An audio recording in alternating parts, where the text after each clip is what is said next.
to say? Sure, go ahead. You ridicule us while Connecticut is ranked as the worst run state in the nation by Barron's that did a ranking, and our public credit quality is equally as bad. Now, I mailed a response to those attacks that you made at that dinner against us, saying we're not interested in the economy, we don't care if it fails. All that nonsense, I gave a response to your office, and I heard nothing back.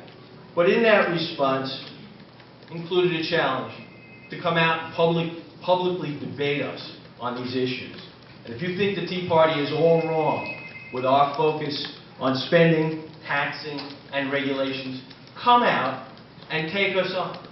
I'll be happy to debate you on that, anytime, any place, because we've heard just about enough of ridicule and disparagement of solid citizens of this state that want this government to get under control and off our backs. Right, so thank you.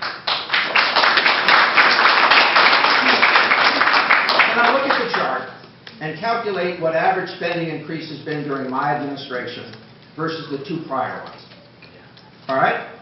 Number one. Number two, take the time to calculate how much we have reduced overall debt versus how much it grew under the last two governors. Because if you look at those two things, we can agree on certain things. But what we don't agree on is pretty broad as well. For instance, I believe that there is climate change and that we're experiencing it pretty broadly in the state of Connecticut and have from the day that I got elected.